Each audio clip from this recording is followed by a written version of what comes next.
Hello, and welcome to Charted, an astrology podcast. My name's James, and today we are going to talk about the 11th house in astrology. So the 11th house is one of, if not the kind of best of the houses. Or maybe best isn't quite the right term, but it's really good. It's got a lot of good stuff that it's about. So it tends to be a kind of a pleasant area of life for the most part. It's not to say it's not without challenges, right? Any house can have challenges, but certain ones are kind of definitively more difficult to deal with when they are challenging, right? And we've seen this with the 6th house. It kind of had everything going against it. Cadent, in aversion to the ascendant, joy of a malefic planet. We'll see that again next episode with the 12th house. But then you had houses like the 5th, where it had everything going for it, right? It's trine to the ascendant, so it's an easy flow. It had, It's a succeedant house, and then also joy of a benefic planet. Well, that's going to be kind of the same thing going on with the 11th house, which is why it's such a nice house. So let's unpack it, figure out why it's so good, and figure out what it's about. So, starting with the astronomy, that's what we always want to start with first. Where is the 11th house in the sky, right? Because we're looking at houses in the sky now, and we have been for a few episodes, right? It's going to be about 60 degrees above the eastern horizon, right? Or if you're kind of going in order of the houses, the 10th house being the top of the sky, it would be about 30 degrees to the east from there. So what is going on in that part of the sky? Well, if you watch the sun, it's kind of like mid-morning, basically, right? The sun's kind of moved up out of position where it's kind of in your eyes. So if you're looking to the east, right, the sun's not in your eyes anymore. The sun's kind of above us, but it's not really quite at the top yet. And so it's still growing in strength. It's growing in its brightness. It's growing in the heat. So it's actually a very pleasant time of the day, especially in the spring or the summer, right? Because it's getting warmer, but it's not hot, right? Or at least theoretically. I mean, I guess if you live in like a desert or something, it might still be hot. But you get what I'm saying. It's a cooler part of the day because it's still increasing in warmth, increasing in brightness. We haven't got the full sun beating down on us. So it's a very pleasant time. But again, it's the sun moving towards something better, right? It's moving towards its goal, so to speak. So keep that in mind because that's going to tell us a lot and tie into some of the other aspects of what this house is about. So what else can we say? Well, as the 11th house is in the sky, that means it's in the top half of the chart. And as we discussed last episode with the 10th house angle, representing, right, that kind of pinnacle, the peak of the top of the chart means it's going to represent things that are public. So that being in the top half of the chart, the 11th house is going to have a lot of element of kind of being out in the world to it, right? There's a very public nature to what the 11th house represents. And that'll be very obvious once we dive into it. Next, it's on the eastern side of the chart now. So if you look at the houses, they kind of move, right? First house being the eastern horizon, but then they move slowly westward, if I could talk correctly. They move westward under the earth, right? And then go towards the western horizon where they finally kind of circle back through the sky eastward again. So the 11th house is going to be, we've looked at all the western houses now. The 11th house, we're moving back into the eastern side of the chart. And the eastern side of the chart is more personal in nature. Or really, maybe a better way to describe it is the western houses take their influence from other people, from the collective. They're other people-centric. That is, the situations, the events, the themes are kind of put on them through others. And then it's how we kind of interact and respond to that. So a lot of their happenings kind of happen as a byproduct of interacting with others, or others kind of being the starting point for that. Whereas with the eastern side of the chart, it's things that tend to come about as a byproduct of our own action rather than the actions of other people. And so the 11th house is going to have that kind of more maybe not self-interested per se, but it's self-oriented, right? And it's going to be interesting because, as we'll see, the 11th house is an extremely social house. So it deals with other people, but in spite of that, it's other people kind of as a byproduct of our own kind of movement in the world. What else? The 11th house is going to be in a sextile aspect to the first house. Sextile is a very easy-flowing aspect. The last time we saw a sextile house was actually the third house. And if you remember back from that episode, I gave the example to kind of differentiate between the trine and the sextile. It's like if you have a friend, right? You become friends with somebody. The sextile or the trine, as a byproduct of that friendship, would simply be the friend saying, "Hey, I'm bringing you lunch every day." Right? So you get a free lunch just simply by nature because you're friends with somebody, right? That's the trine. It's an easy flow. There's something that kind of happens as a byproduct without you really having to do much other than kind of that initial friendship. The sextile is more of an opportunistic relationship. You become friends with this person, and then instead of just simply bringing you lunch, they kind of offer it from time to time. "Hey, can I get you lunch?" And you can say yes, or you could say no, right? It's an opportunity. It's not something that's guaranteed. It doesn't always flow through, right, without any kind of stopping it. There is kind of that check point. And so that's the nature of the sextile. It's opportunistic. It provides opportunity for things to happen. But it doesn't just kind of happen naturally. But it is a very easy flowing aspect regardless. There's a lot of synchronicity between the two. So it's a healthy aspect. Next thing, the 11th house is going to be opposite to the 5th house, which is kind of interesting, and we'll see this kind of dynamic with the 12th house next episode. But you have essentially the two best houses and the two worst houses kind of opposite to each other. And there's some kind of interesting dynamics there. So we'll talk about that opposition kind of towards the end. But it is an interesting nuance in some ways. And then the last thing is that the 11th house is going to be the joy of Jupiter. And much like the 5th house, right, you've got a really nice dynamic. Oh, one other thing I did not mention before we get to the joy of Jupiter, right? The 11th house is a succeedent house. What that means then is it succeeds or comes after an angle. So if the cadent houses, right, are what came before the angle, they've kind of already expelled their energy, right? So they're depleted. They take more energy for you to kind of manage, but they don't really store up things. The angles are kind of naturally just energetic. They've got a lot going on. They're prominent areas of life. But the succeedent houses haven't yet reached their potential. So over the course of your life, they tend to, if you put energy into them, build up and grow, right? You're building up that potential. You're moving towards something. And so with the 11th house, there's a natural potential to it, right? And with the sextile aspect, right, we've kind of doubled down now on opportunity and potential. And then finally, as I said, joy of Jupiter. What's Jupiter about? Jupiter is about positivity. Jupiter, the planet, wants to be positive. It wants to add two things.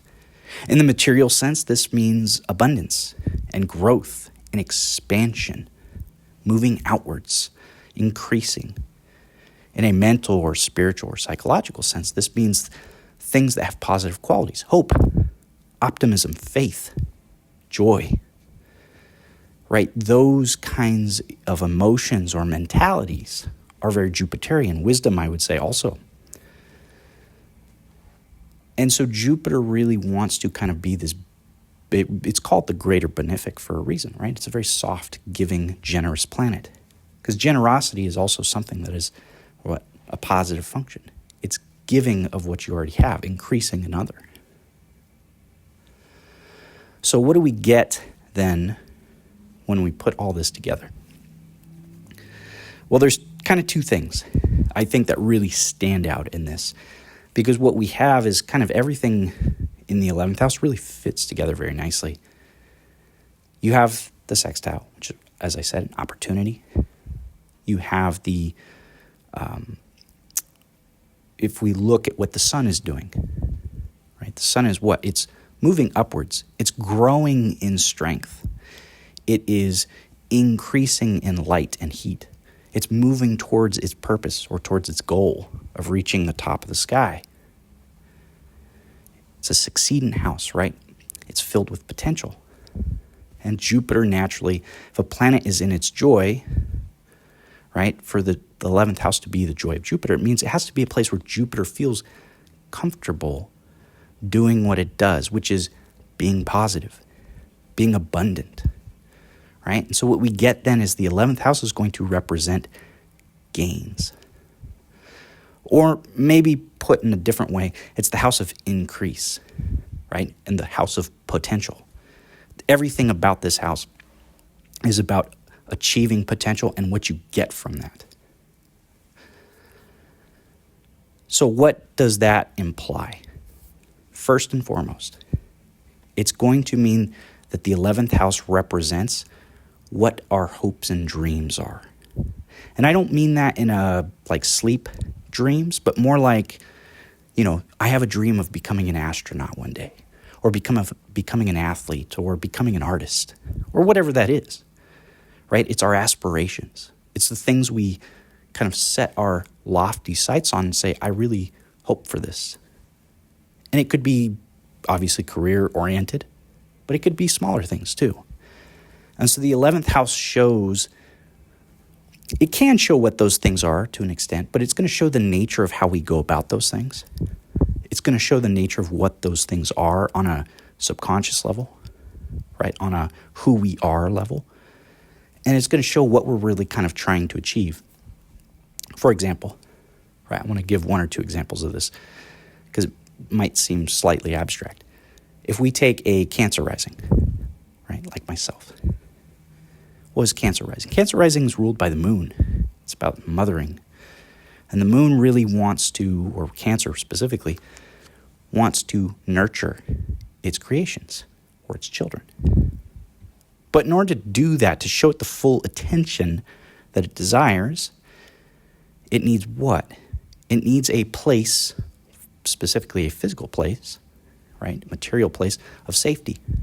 It's hard to intimately care for a child if you're constantly looking about because you're not in a safe area, right? You want to do it in the safety of your own home or what have you. And so what do we see in the 11th house for Cancer? We see Taurus, the sign of material safety, the sign of material comfort and peace and harmony.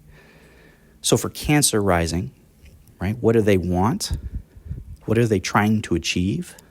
What's their hope, their dream, their ambition? It's to become physically and materially safe. Because then they can do what? They can focus on the child. Right? They can do that 5th house part of themselves. Let's take another example. Scorpio rising. We'll come back to Scorpio rising for some other thoughts on this too. Scorpio rising is intimate.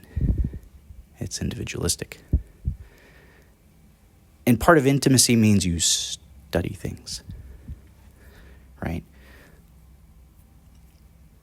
What does Scorpio have in the 11th house? It has Virgo. What's Virgo? It's prudent, right? It's an earth sign, sure, but it's detail-oriented. And I think of the mutable signs, Virgo is very much the one that is preventative rather than reactive. It's still reactive too, but it tends to kind of have a little bit more forethought than the other mutable signs. And then it's trying to prevent and plan for all scenarios rather than just simply adjust to them. And so what does Scorpio want, right? If you look at what it's got going on in the 11th house, it wants to be prudent, right? It wants to be cautious. And so you see that in nature play out in how Scorpios act. They study things. They dive into the weeds. They get really down into the cracks and crevices to kind of figure things out. Why? Because they want that level of detail. They want that level of prudence in order to feel safe. Because Scorpio, if you look at the rest of the dynamics on the chart, is a naturally very unsafe sign. Danger is, right, a strong friend to Scorpio. They grew up knowing danger. It's like that cliche movie line, right? Danger's my middle name. That's kind of the Scorpio mantra in a lot of respects, right? They're very familiar with danger, more than any other sign, I think, at least broadly speaking. And so what do they ultimately want? They want that level of prudence. So the 11th house is going to show kind of our mentality as we chase our dreams, as we chase our aspirations. It's also going to show the method in which we do that, right? How's our mode, so to speak, that we go into? Again, using Scorpio rising, what do? Right? They study things. They look at all the little parts and pieces and details. That's what Virgo is about, right? So if they want to be prudent, they understand, hey, I have to look at the details. It naturally complements and makes them kind of very intimate with things in order to kind of get there. With Cancer rising, right, going back to that, Taurus is very what? It's stable, consistent, it's safe. It's a rock. So for Cancers, then the way in which they achieve their goals and their dreams is by simply being that strong, consistent force, right? And the thing is with this, we can tie in so much of the rest of the chart that really kind of all explains everything. It kind of all keeps circling back to itself. And it kind of gets, you can kind of really get in crazy circles once you start walking through it. But I wanted to give some examples because that's really where I was going with that, is this level of, right, what are the signs, or what are your first house, whatever it is, or even planets. It's going to show, the 11th house will show kind of what are my dreams, what are my aspirations, and then how do I operate in towards of achieving them. But if the 11th house represents our hopes and dreams and aspirations, right, it's also going to represent the fulfillment of those things. So it's going to show, right, when you have transits in the 11th house, the rewards. This is kind of why it's the house of gain. Because the 11th house is going to show what we get as a byproduct of how we chase after things in the broader world.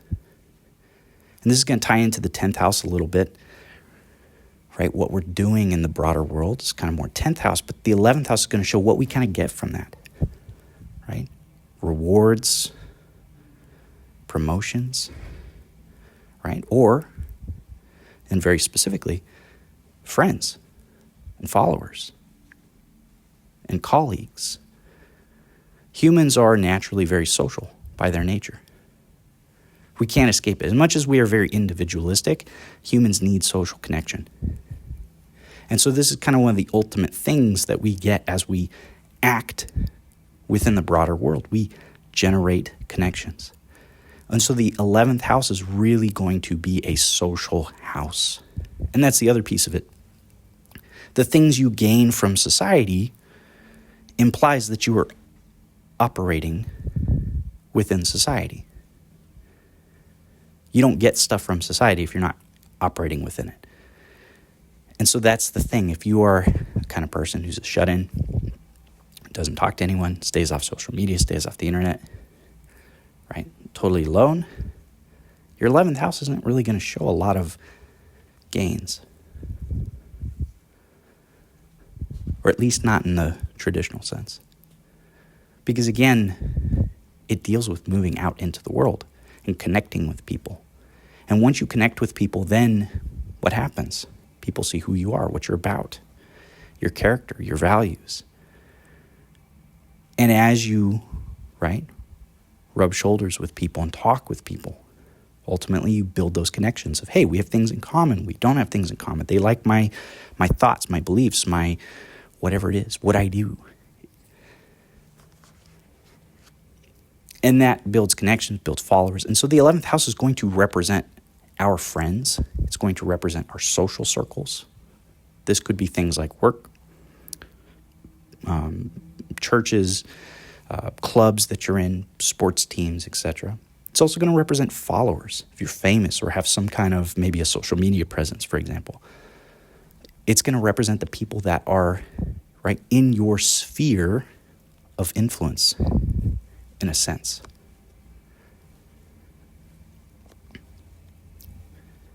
In terms of other things you kind of gain, like I said, it's going to represent rewards. It can be monetary, but it's not really monetary in the client kind of a way, like if you're self-employed or if you have a business. Clients is more of an eighth house thing, but it could be gifts for sure, right? Gifts from other people, monetary gifts, I suppose, or monetary rewards. But it's also going to be non-material rewards as well. In terms of showing, again, right, we've looked at how like a particular sign kind of shows how we chase after our dreams and so forth. The thing is it's also going to show how we operate within kind of broader society. Right? For example, let's look at a Pisces rising. We'll finish off the water signs. What does Pisces have in the 11th house? It's got Capricorn. And what's Capricorn about? Capricorn's about individual responsibility in the material world. It's about diligence, patience, and slowly kind of building things up. And so how does a Pisces rising apply itself in social settings? It's responsible. It feels kind of a burden to be there for society. And this is part of why Pisces is so I don't want to say it's a doormat because it's kind of a bad term, but Pisces naturally loves everybody and kind of wants to just, hey, I accept everything and I want to work. It kind of has this unconditional love in a lot of ways. And part of that is built in from this kind of duty it feels towards society, duty it feels towards its friends and its followers. It feels responsible for them, so it wants to care for them. Another one, Aries rising. Aries is a very easy one because you got Aquarius there, but Aquarius is what? About social responsibility. It's also very eclectic, right? So as Aries, because it's so individualistic, it's going to naturally attract a kind of diverse group of friends, possibly. It's going to meet a lot of people because Aries kind of doesn't judge in a certain way because it's kind of just doing its own thing. But more than that, Aries really wants to stand out from the crowd, right? Because it's got this Aquarius 11th house. Aquarius is very separate. It understands society, but kind of keeps itself separate from it. So for Aries, there's always this kind of tension with its social circles of wanting to stand out, wanting to be something separate from them.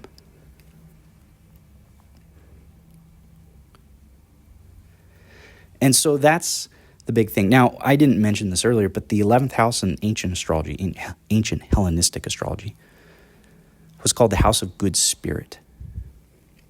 Right? Now, I kind of was thinking about this, and there's kind of two ways that kind of came to my mind. Number one, you see a lot of references to spirit in the Hellenistic texts, kind of referring to it as the spirit of, or daimon, I'm not sure how you say that correctly. But essentially, it had to do with kind of, you could think of it as like a guardian spirit, I guess, or an angel or something.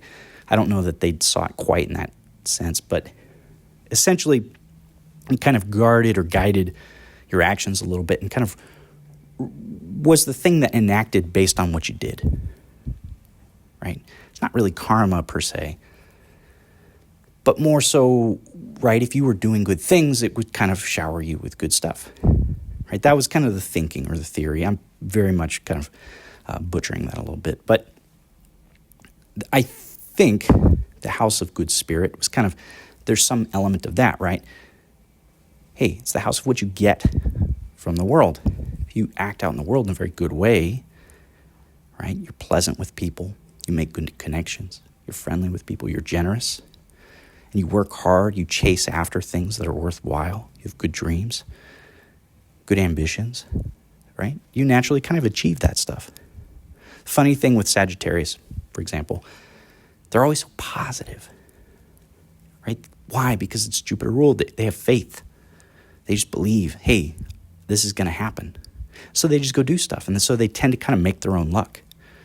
If you ever see Sagittarian people, they tend to be a little lucky, and it's because they just simply say, hey, I think this is going to happen. Why not? They jump into things.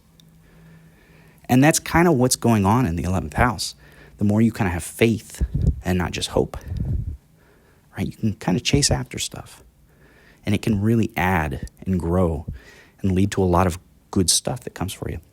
The other aspect of kind of this house of good spirit, as I was thinking it through, is if you think of people, right? I mentioned we're social creatures. We crave connection. We crave being around others. We naturally congregate in groups. And some of the most fun we tend to have is when we're socializing, when we're being with other people. And if you can be with other people who are of a good character, a good value, right, who can lift you up, it's naturally going to support you even more. Conversely, if you're around people who are kind of more negative, it tears you down, prevents you from kind of having that good mentality, that good spirit to kind of propel you forward. And so in a lot of ways, the 11th house kind of shows our, right, that spirit of togetherness that we have with others and how it kind of influences us and how it pushes us or holds us back and how we can kind of contribute that to others as well. I hope that part made sense. It made sense in my head. I don't know if that quite came out the way I was hoping. But all that to say, the 11th house, it's a good house. It represents our hopes, our dreams, our ambitions, how we go about those things. And they're also, therefore also, right, what we get as a result of what we're doing in the world, right? Whether it's connections with friends, social circles, followers, right? Whether it's rewards, material or otherwise. It's kind of all the good things we get as a result of just existing and being out in the broader scope of the world. In terms of aspects to the other houses, right? The 11th is going to be opposite to the 5th. As I mentioned, they both have really good qualities. They're both succeedent houses. They're both the joy of a benefic planet. They're both in a positive aspect to the ascendant. One is trine, the 5th, and the 11th is the sextile. So they have kind of all the combination of good things going for them. But what's the opposition? Why are they opposite? Well, the big thing is because they both represent good qualities. But the 5th house more has to do with your personal creation, right? It's stuff that you gain as a result of your kind of personal actions, your personal creativity. The 11th house has more to do with, right, the gains kind of come from other people, if that makes sense. And there's both an element of fun. However, one is more individual fun, whereas one is more socialization and socializing and friendship. And so that's the nature of the opposition. The other thing is, right, we think about this. What happens when you're with people, right? Sometimes you enjoy things and sometimes you don't. We have different preferences, different passions. And sometimes our passions might not align with our aspirations. And that's where that opposition comes in. It kind of gets hard to chase after both if they're not the same. In terms of the other aspects I mentioned, sextile the first, right? Obviously, if we're socializing, if we're out in the world, that's not naturally opportunities to grow as an individual or provides things that are opportunities for ourselves. The other sextile is going to be the 9th house, right? And this makes sense because the 9th house is about what? It's about expanding our horizons, but that also means going new places, seeing new people, seeing new things, learning new things. And when you do that, you naturally put yourself in opportunities to grow your social circle, grow the sway that you can have or the influence that you can have or the things you can kind of get as a result of being in the world. Right? That's very obvious harmony right there. In terms of the trines, right? The 11th house is trine to the 7th and to the 3rd. Right? The social houses. How does this make sense? Well, trine's easy flow. Obviously, it makes sense being trine to the seventh, because the seventh is about individual partnerships, relationships. So having, right, how you act within individual relationships is going to directly impact the kinds of people that are willing to follow you, that are willing to kind of be in your social circles, and therefore influence the kind of things you kind of get from them, receive from them. Not to mention, as you make connections with people, that's going to either help or hinder your ability to chase after your hopes and dreams. The other one being the third house. Third house deals with our local space. And that's probably the easiest place for us to meet others, right? Makes sense. So that's naturally also going to transition very easily into friendships and things of that nature. The other thing is the third house deals with communication as well as our personal skills in our day-to-day, right? And the third house representing our daily skills, personal skills in our daily practices, how we set that up is going to have a natural flow into whether or not we kind of chase after our goals or whether they stay simply hopes, right? There's a natural connection there. One leads to the other. The square aspect is going to be the second house and the eighth, right? But the second house, it makes some sense. Why? Because the second house represents our support systems, but it also represents our values, right? Values is something that kind of supports us internally. And so if you have detrimental friendships or social circles, that's naturally going to pull you down, hold you back. It's not going to support you. And that's the tension. The other thing is your personal values are going to influence the kind of people or how people perceive you, and therefore how they want to be around you and what you kind of get as a result of that. And so the tension there means if they're not in sync, right, you're not really going to get as much from the world as you may feel like you're putting into it. The other square being the eighth house, it's kind of the same dynamic, except the eighth house is intimacy, right? And it's hard to be intimate with everybody. That's number one issue. But the other thing is the eighth house represents secrets and taboo. And obviously, if you continually grow, right, your social circles, you're naturally going to run into people who don't necessarily like the same things you do or who see certain things you do as maybe taboo. And again, that causes a level of tension because as you grow in the world, you're going to run into more and more people who now have differing viewpoints, differing opinions, differing cultures,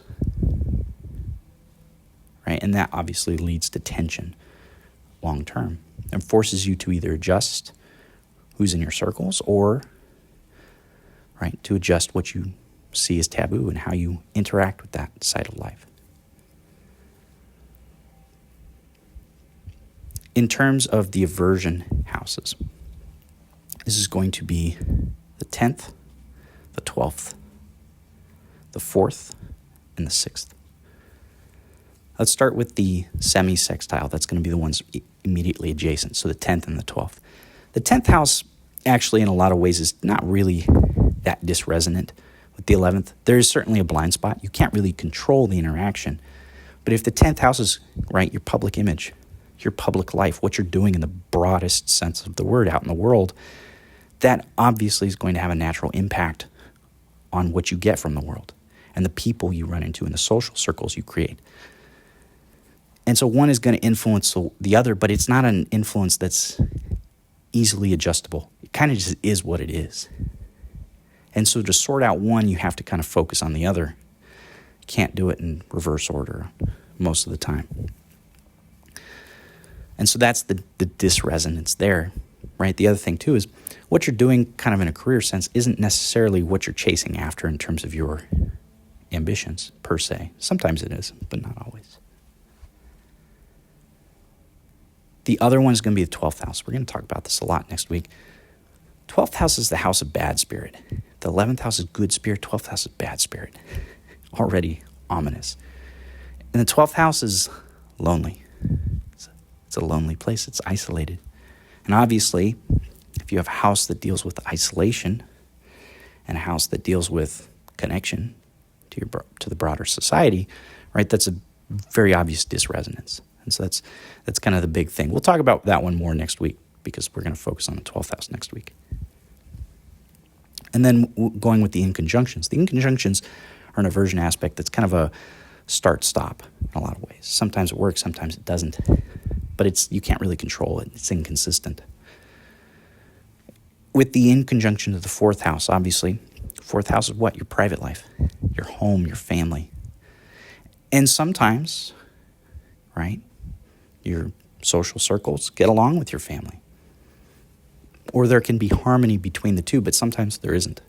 And it can interrupt your home life, right? I think of a celebrity, for example, especially really for really, really famous people. Like, I don't know, a good example is Leonardo DiCaprio, right? If he goes out in public, what happens? Everybody's going to take pictures of him, right? Because everybody knows who he is. Everybody's seen his movies, at least here in the United States. Or a famous athlete, they go out, right? Everybody's going to know who they are. They're going to want to take pictures. And so there's a certain level, even at places like restaurants, right? Or they're just going to the grocery store. There's a certain way they now have to kind of change how they operate because, why? Their social circles kind of get weird, right? Their family life kind of gets weird. Their private life kind of gets weird because they've now got society, their followers, trying to kind of encroach on that a little bit. And so that's kind of the disresonance there. That's obviously a very extreme example. Most of us are not ultra famous with paparazzi chasing us around. But that's kind of what can happen with that disresonance. The other one's going to be the 6th house. And the 6th house is going to be obstacles, work. Right? Who you work with is not always who you want to socialize with. And 6th house also deals with servitude. And when you put people into servitude under you, they tend, again, not to want to be a part of your social circles. For them, it's a job. There's a certain dynamic there that's not really of good spirit, so to speak, right? It's contractual, hopefully. And so that's the disresonance. It's kind of a forced togetherness rather than, right, one that's open and free. The other aspect is work can be beneficial because obviously how you handle obstacles and how you work through things is naturally going to be helpful in achieving your goals, right, in achieving your dreams. So there is some level of connection, but again, it's one that's not really easy to see, and it's one that doesn't always happen easily or smoothly. So that's the 11th house, right? It's a very good house. By and large, transits to your 11th house can usually indicate things. I'd say most often, especially for like minor transits like Venus or Mercury or whatever. A lot of times we'll just simply kind of stimulate things going on in your social life. But it can, at times, be big events in regards to followers, rewards, right? Your hopes, achieving goals, achieving big dreams, and getting you on the path towards those things, or changing or orienting yourself towards certain things, certain objectives, right? You may discover something that you're finally kind of like, oh, this is what I really, truly want in life. So that's the 11th house. Next episode, we're going to tackle the 12th house, the final house, and to go through that madness because it's a tough one. So thank you for listening. I hope you enjoyed this podcast. If you are looking for a reading, I am a professional astrologer, so you can reach me. My email is james@jdastrology.com, or alternatively, you can just go to my website, jdastrology.com. So thank you again, and I hope you have a lovely, lovely week.